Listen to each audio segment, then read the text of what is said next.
이 이야기를 들을 때 여러분 공감하십니까? 동의하십니까? 예, 잘 안 될 거예요. 늘 반복되는 그러한 삶 속에서 얼마나 힘들고 스트레스가 있고 그렇겠습니까? 이 이야기를 듣고 우리하고 비슷한 생각을 했던 그 어떤 사람이 옆에서 물어봤어요. 이렇게요. 그렇다면 골치 아픈 일들이 잔뜩 쌓여 있는 날도 소풍 가듯이 즐거운 마음으로 나갈 수 있습니까? 이렇게 물어봤어요. 그때 정정희 회장이 이렇게 답변을 했습니다. 나는 골치 아프고 힘든 일이 쌓여 있는 날은 그 일이 해결되었을 때의 기쁨을 떠올리며 회사를 출근합니다. 여러분, 빌 게이츠도 비슷한 이야기를 했어요. 빌 게이츠가 이렇게 이야기합니다. 나는 세상에서 가장 신나는 직업을 가지고 있습니다. 매일 일하러 가는 일이 즐겁고 감사할 뿐입니다. 왜냐하면 나의 일터에는 항상 새로운 도전과 기회와 배울 것들이 나를 기다리고 있기 때문입니다. 여러분, 회장들이니까 여유가 있어서 이런 고백들을 할 수 있었을까요? 우리가 잘 아는 대로 여러분, 그들은 굉장히 바쁜 시간들을 보내고 있어요. 보냈죠. 그럼에도 불구하고 그들은 이런 마음을 가지고 살아가요. 여러분, 똑같은 환경 속에 우리가 살아가지만 어떤 태도로 살아가느냐, 이것이 매우 중요한 거예요. 그래서 감사하는 사람은 벌써 행복한 삶을 출발한 것이고, 감사하는 사람은 성공하는 삶을 이미 살고 있다, 이렇게 말해도 틀린 말은 아니리라고 믿습니다. 여러분, 지난 한 주간 정말 하나님께 감사하며 보내셨습니까? 혹시 감사를 잊어버렸다면 이 말씀을 통해서 감사를 회복하는 복된 시간이 되기를 예수님의 이름으로 축복합니다.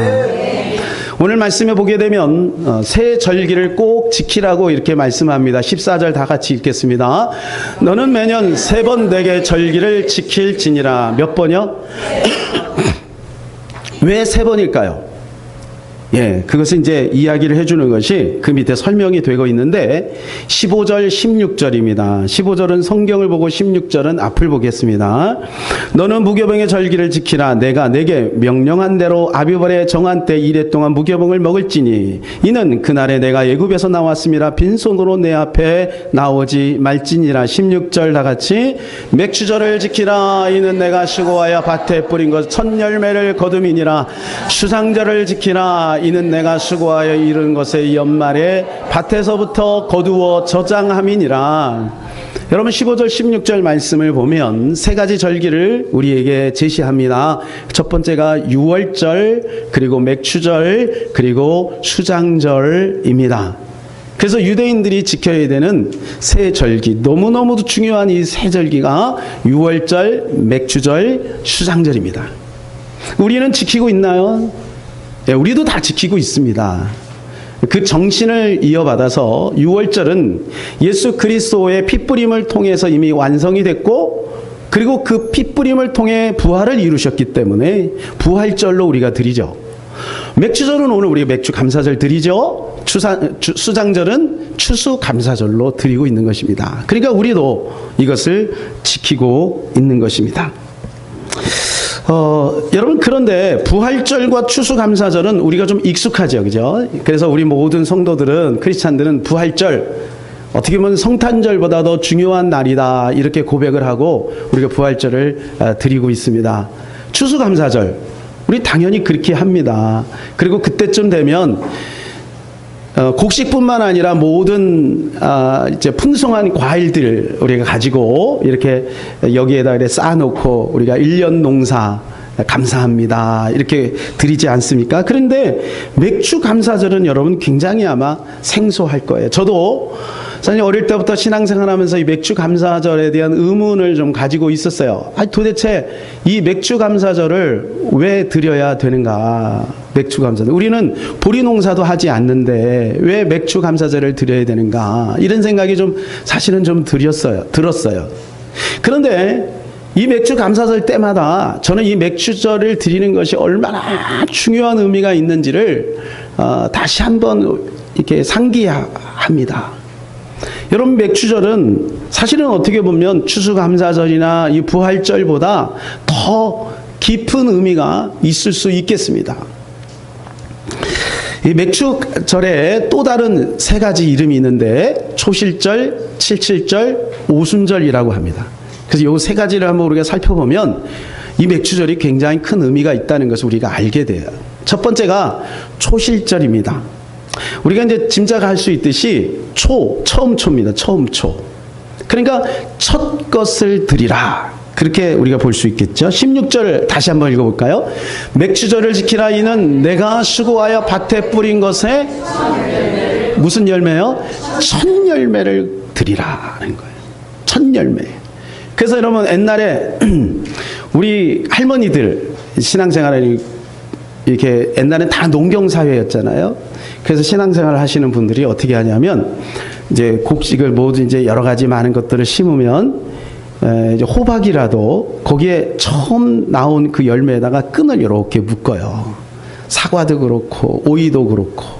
그래서 그 첫 열매는 따가지고 당신이 드시지 않고 가족들이 먹지 않고 그것을 꼭 교회에 가지고 와요.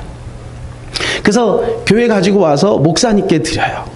이제 그런 것들이 이제 전통으로 우리나라에서도 내려왔어요. 여러분 이 오후에 라임하우스를 하시던 권사님이 있어요. 근데 그 권사님이 그렇게 늘 했대요. 그러니까 자녀들이 그분의 간증에 의하면 자녀들이 정말 잘 되는 것을 경험했다는 거예요. 자기가 어릴 때 보면 엄마가 늘 그렇게 하는 것을 봤다는 거예요. 그러니까 자기들은 그때는 배고픈 시절이잖아요. 그러니까 먹고 싶잖아요. 그런데 요거는 안 돼, 요거는 안 돼. 요거는 교회 목사님 갖다 드려야 돼. 이렇게 해갖고 갖다 드렸다는 거예요. 그렇게 여러분 초실절의 의미가 있는 거예요. 처음 것을 가지고 오라는 거예요. 19절을 이렇게 또 말씀해 주고 있습니다. 시작. 내 토지에서 처음 거둔 열매에 가장 좋은 것을 가져다가 너희 하나님 여호와의 전에 드릴지니라. 처음 거둔 것 중에서 가장 좋은 것을 가지고 오라는 거예요. 하나님은 왜 이렇게 처음 것을 좋아하실까요? 여러분 이스라엘 백성들은 아직 이 가나안 땅에 들어가지 않은 상태입니다. 이들은 이 초실절이 뭔지, 칠칠절이 뭔지, 오순절이 뭔지, 맥추절이 뭔지 또 그 의미를 몰라요. 유월절은 경험을 했어요. 유월절은 경험을 했지만 그 나머지 절기에 대해서는 몰라요. 여러분 이들이 지금 텐트 생활을 지금 하고 있는 겁니다. 여러분 텐트 생활이 어디 여행 가갖고 잠깐 가족들하고 뭐 1박 2일로 텐트 하는 거하고 다릅니다. 40년 동안을 가족들이 그냥 텐트를 접었다 폈다 계속 그걸 하는 거예요. 그러니 여러분 얼마나 힘들겠습니까? 물도 없는 그 척박한 그 광야에서. 그런데 하나님이 아직 들어가지도 않았는데 이 말씀을 주시는 거예요. 그때 여러분 이스라엘 백성들이 이 말씀을 받을 때 느낌이 어떨까요? 아마 두 가지로 나눠질 거예요. 두 가지로. 첫 번째는 아유 하나님 욕심쟁이네. 하나님 욕심쟁이네. 두 번째는 그렇다면 우리가 그렇게 하지. 지금 40년 동안 고생을 하고 있는데 이제 가나안 땅에 들어가면 우리 집도 생기고 우리 밭도 생기고 거기서 열매를 면 당연히 뭐 그거 하지 뭐 어려워 이렇게 생각하는 사람도 있었을 거예요. 그런데 여러분 이것을 매년 하라는 거예요. 매년. 일이 쉽지 않습니다. 그래서 이놈의 역대상하 이렇게 보면 왕들이 흥망성쇠를 이렇게 가만히 보면요. 이 세 절기를 어떻게 잘 지켰느냐. 하나님 이걸 주목하세요. 그래서 이것을 온전히 지키지 못한 왕들은 타락의 길로 가고요. 이것을 온전히 지켰던 왕들은 하나님께 인정받고 그 땅과 그 백성들이 잘 되는 것을 보게 돼요. 왜 그럴까? 거기에는 하나님이 우리를 너무너무 사랑하는 생명적 관계가 있기 때문에 그런 것입니다. 레위기 23장 14절 말씀 보면 이렇게 말씀을 해주고 있어요. 다 같이 읽을까요? 너희 하나님께 예물을 가져오는 그날까지 맥추절까지 떡이든지 볶은 곡식이든지 생이삭이든지 먹지 말지니 이는 너희가 거주하는 각처에서 대대로 지킬 영원한 규례니라.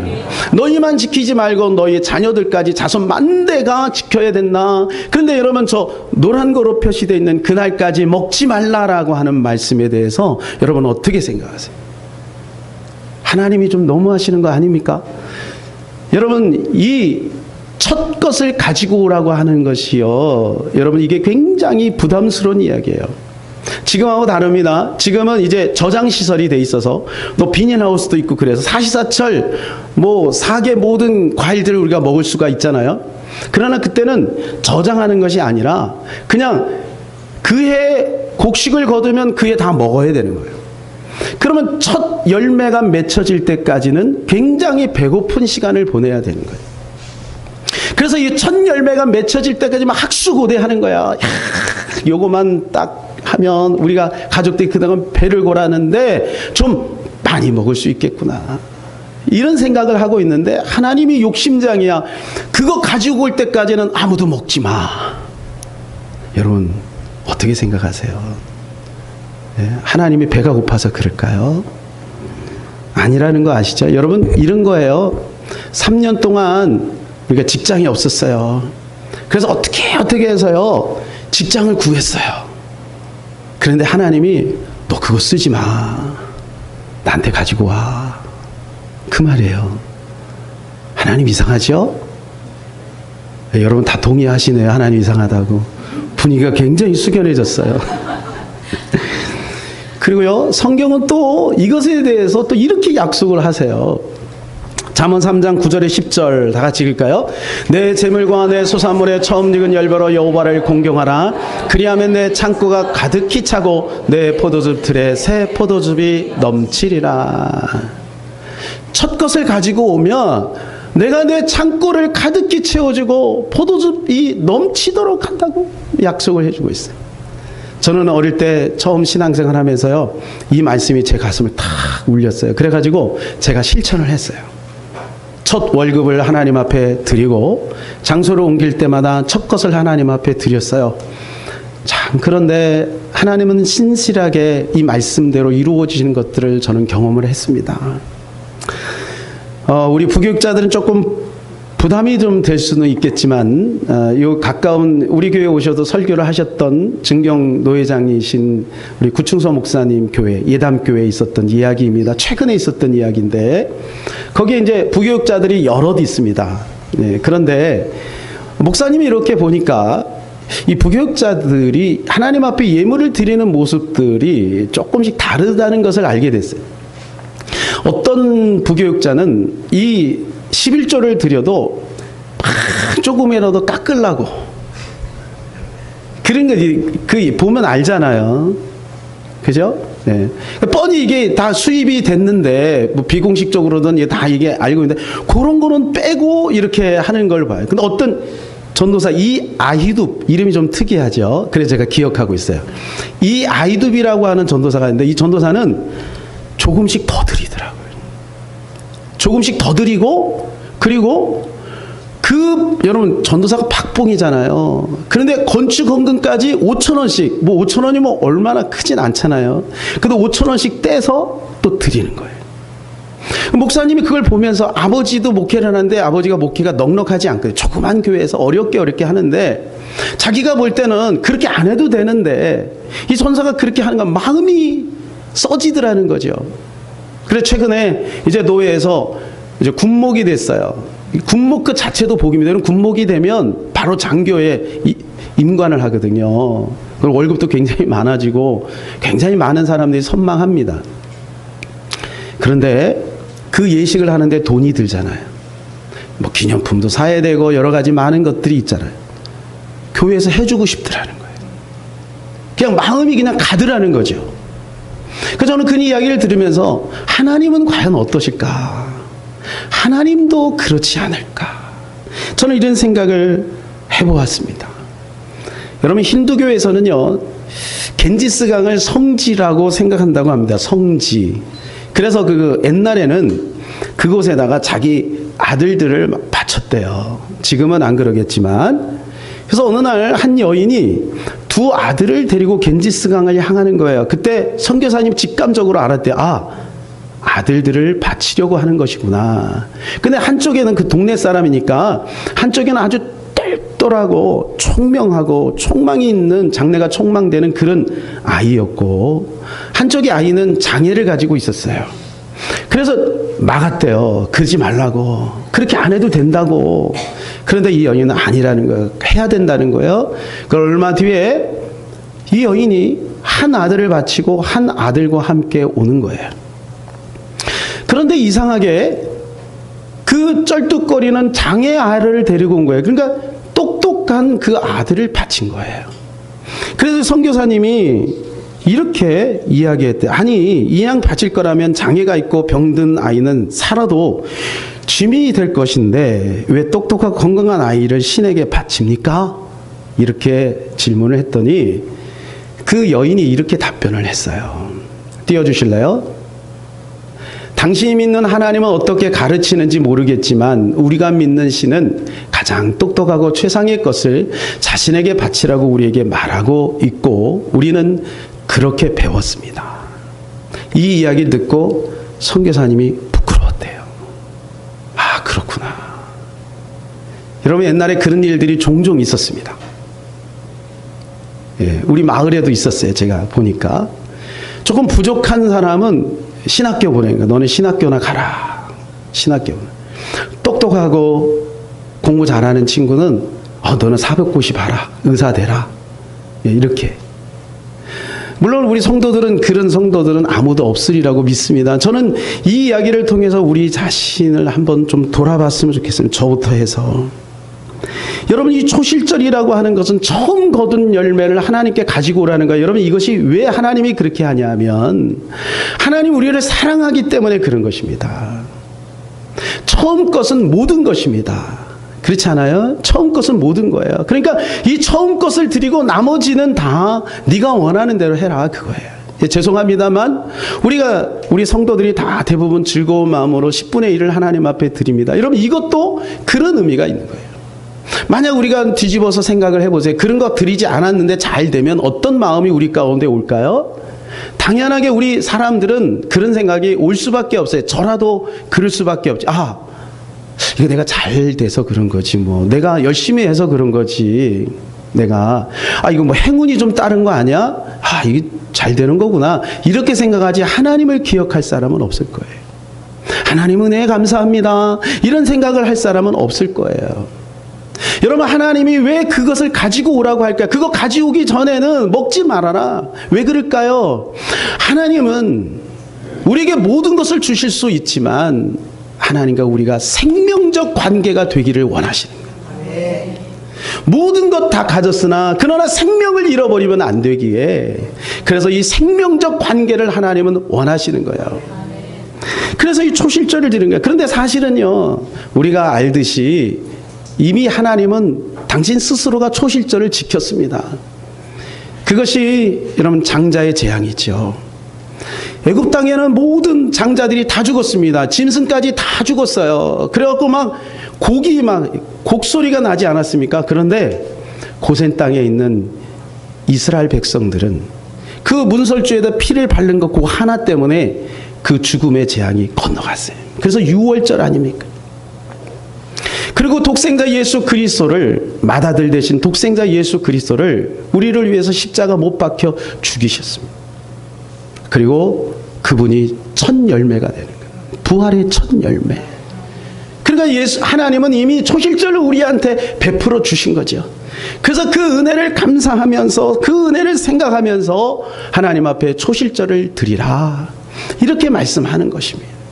맥주절의 두 번째 의미는 77절입니다. 77절. 77절이라는 것은 7이 두 번 있다 그 말입니다. 그래서 6월절 다음에 한 주간인 7일인데 그것을 곱해서 7 해서 77에 49. 49일째 되는 날 이 77절 맥주절을 지키라 그 말이에요. 여러분 7은 완전수입니다. 그죠? 우리가 잘 아는데 완전수예요. 그래서 예수님이 용서할 때 어떻게 용서하라 그러냐면 70번씩 7번 용서하라. 이건 뭐냐면 490번만 용서해 주겠다 그 말이 아니라 완전히 용서하겠다는 거예요. 여러분, 우리가 어떤 죄를 져도요, 주님은 또 그 죄를 수없이 반복해도요, 주님은 날마다 우리를 용서해 주시는 완전하신 하나님의 됨을 믿으시기 바랍니다. 네. 이게 77절이에요. 그런데 여러분 이 77절 이 기간 동안에 예수님께서 하늘로 승천하셨습니다. 아시죠?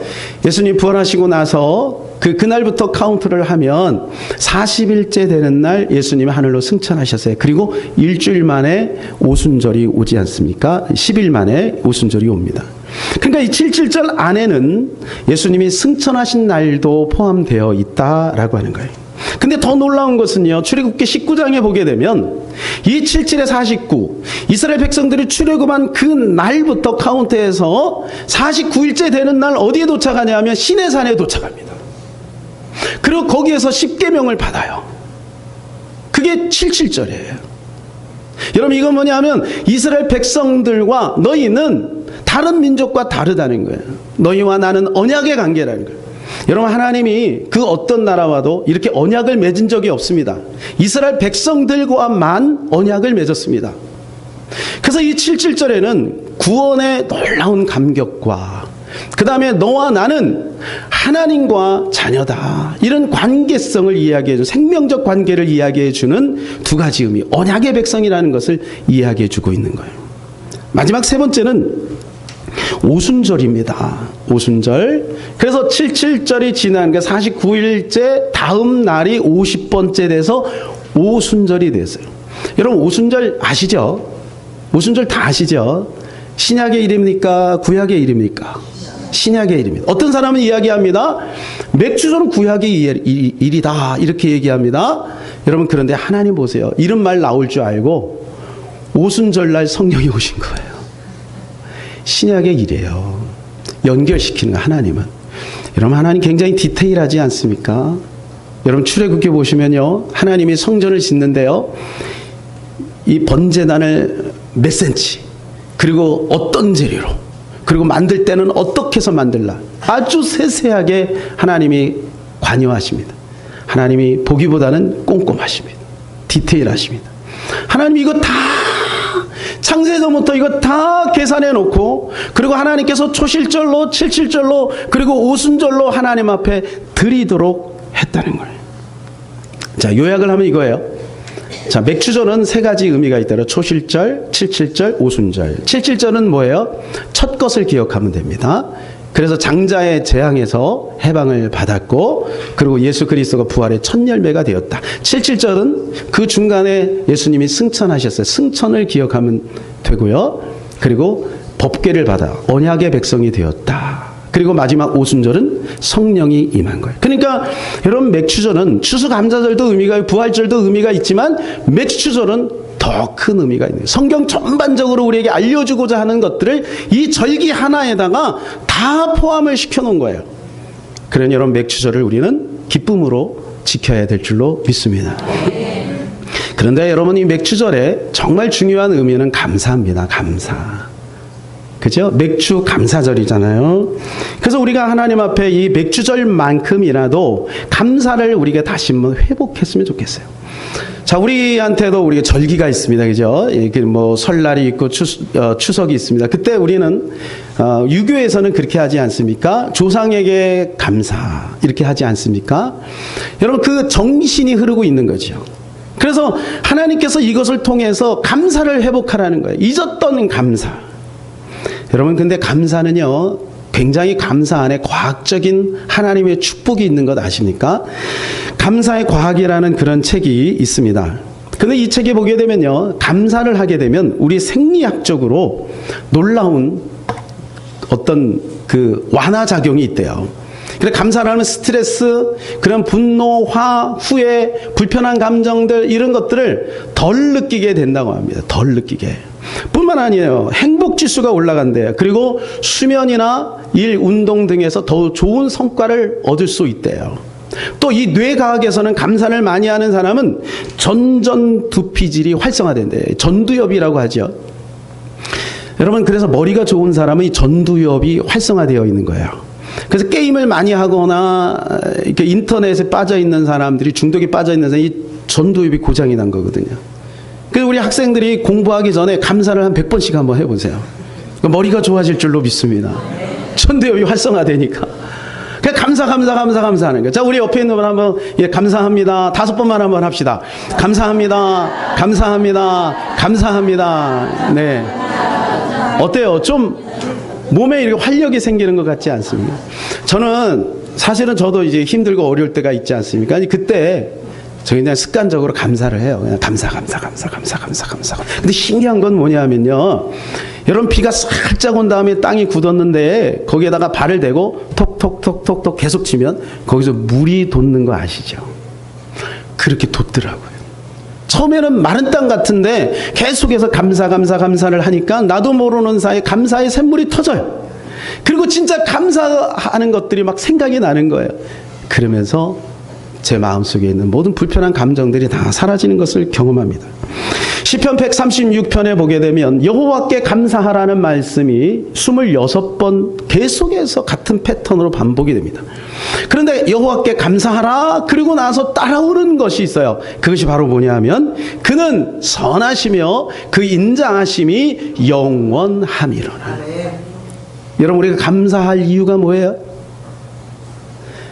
많은 것이 있습니다. 감사할 이유가. 그러나 우리 모두가 다 감사할 수 있는 중요한 것을 찾아요. 그건 뭐냐? 여호와께 감사하라. 그의 인자하심이 영원하다는 거예요. 잘 돼서 감사한 건 누가 못하겠습니까? 잘 돼서 감사한 거. 돈 많이 버니까 감사한 거 누가 못하겠습니까? 건강이 좋아져서 감사한 거 누가 못하겠습니까? 그러나 여러분, 우리 모두가 다 알고 있는 하나님의 인자하심이 우리를 향하신 그 인자하심과 그 사랑이 영원하다는 거 우리는 다 고백하고 있어요. 그러니 감사할 이유를 우리는 충분히 찾았어요. 그래서 우리는 날마다 감사하며 사시기를 바랍니다. 헨리 포드라고 여러분 아시죠? 헨리 포드. 이 헨리 포드는요, 히틀러가 존경한 유일한 미국인이래요. 헨리 포드가 부자잖아요. 근데 시골에 있는 한 여인이 있었어요. 시골 벽지의 학교의 여교사인 마르다 벨이라고 하는 이 여교사가 있는데 자기 그 교실에 피아노가 없어서 헨리 포드에게 편지를 썼어요. 저에게 $1,000만 주신다면 제가 이 피아노를 여기다 놓고 싶습니다. 근데 헨리 포드가 바빴는지 아니면 좀 소홀히 했던 것 같아요. 그래서 의례적으로 보낸 편지겠거니 왜 그런 편지가 많이 오지 않습니까? 그래서 10센트만 보냈대요. 근데 이 여인이요, 그 10센트를 받고 실망하지 않고 그걸 가지고 땅콩 씨를 샀대요. 그리고 그 앞에 뜰에다가 그걸 심었어요. 그리고 가을이 돼서 땅콩이 이렇게 많이 생겼잖아요. 그것을 일부를 보내면서 감사를 했대요. 당신이 보낸 이 10센트 가지고 이렇게 땅콩을 심었더니 땅콩이 재배되었습니다. 감사합니다. 헨리 포드 감동이 됐을까요? 안 됐을까요? 감동이 된 거예요. 그래서 $10,000,000를 보냈대요.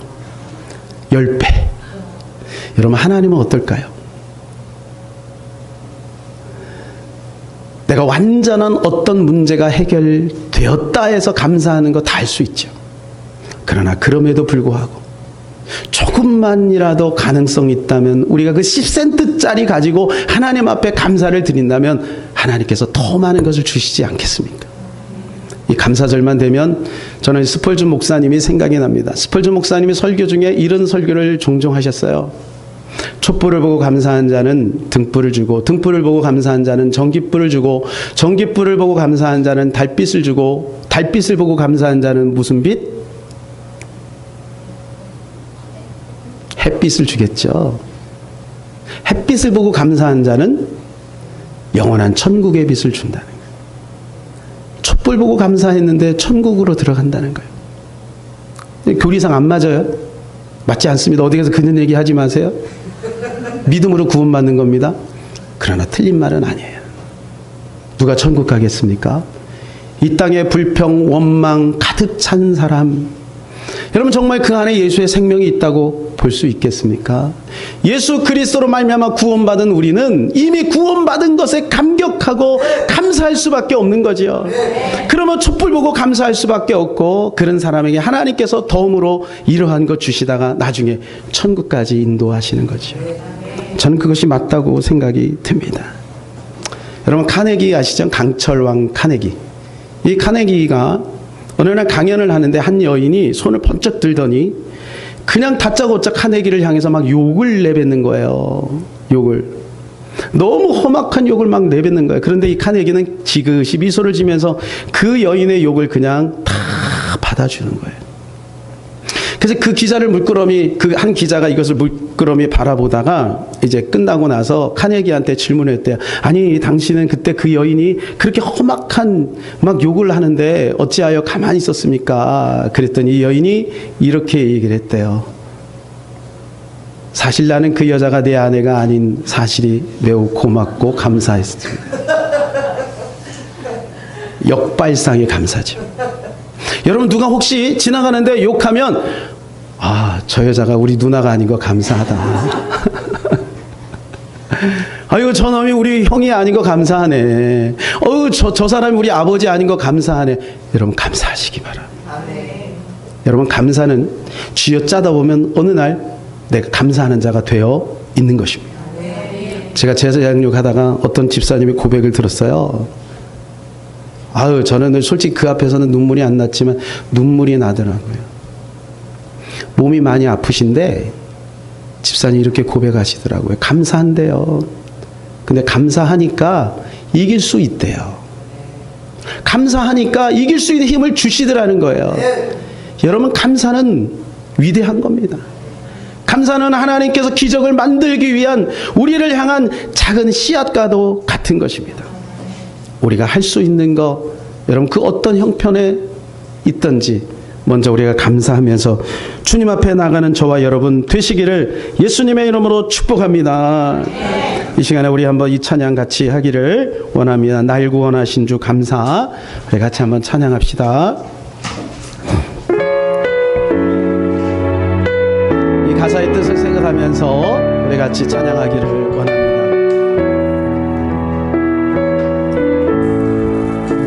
날 구원하신 주 감사, 모든 것 주신 감사, 지난 추억이네 감사, 주의 곁에 계시네 향기로운 봄철의 감사, 외로운 감사,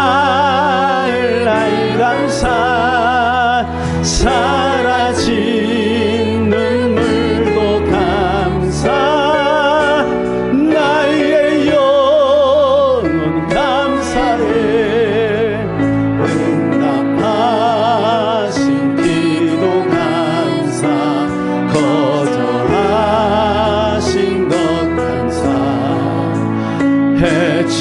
헤쳐나온 풍랑 감사, 모든 것 세우시네 아픔과 기쁨도 감사, 절망 주위로 감사, 증량 못할 은혜 감사, 그 신사랑 감사해, 길가에 장미꽃 감사, 장미꽃 가신 감사, 따스한 사랑의 감사, 희망 주신 것 감사, 기쁨과 슬픔도 감사, 하늘 평안을 감사,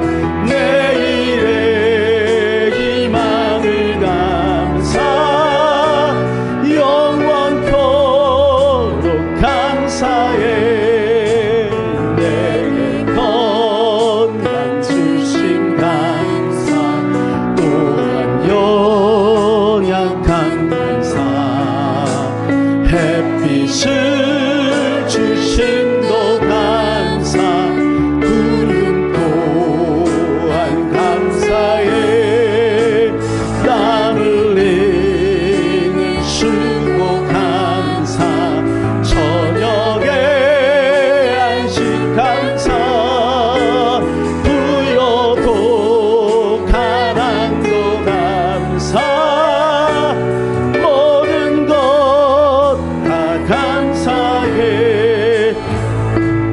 시간에 우리가 하나님 앞에 감사했으면 좋겠습니다. 감사하다 보면 감사가 넘치고 감사한 일이 더욱더 넘치게 될 것입니다.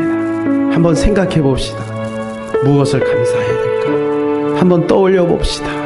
지난 시간 속에 나에게 베푸신 은혜가 무엇일까? 따져보니 너무너무 많은 것을 알게 됩니다. 이 시간에 우리 다 알 수는 없지만 몇 가지만이라도 하나님 감사합니다. 고백하는 복된 시간 되기를 바랍니다. 기도하겠습니다. 하나님 아버지 은혜 감사합니다. 오늘도 지켜주신 것 감사합니다. 생명 연장시켜주신 것 감사합니다. 부족하고 연약한 자를 사랑해 주셔서 감사합니다. 죄 많은 인생이지만 모든 죄를 용서해 주시고 구원의 반열에 있게 해주신 것 감사합니다. 하나님 아버지 우리 귀한 성도들과 함께 믿음 생활하게 하신 것 감사합니다. 날마다 주님 바라보고 달려갈 수 있도록 도와주시니 감사합니다. 하늘 소망 가지고 담대하게 전진하게 하신 것 감사합니다. 하나님 우리 귀한 성도들 아픔과 눈물과 한숨과 고통이 있어도 그때그때 감사한 것을 떠올리며 억지로라도 감사를 짜내게 하여 주시옵소서. 주 앞에 드릴 수 있는 하나님 우리 귀한 성도들 받을 수 있도록 하나님 도와주시옵소서. 하나님 감사합니다. 감사하고 감사합니다. 하나님 아버지 우리가 날마다 일평생 감사하며 살기를 원합니다. 하나님 감사하면 기적이 나타날 줄로 믿습니다. 하나님 아버지 그리 아니하실지라도 그럼에도 불구하고 감사합니다. 하나님의 영광을 받아 주옵소서. 우리 주 예수 그리스도 이름으로 기도하옵나이다. 아멘. 이 시간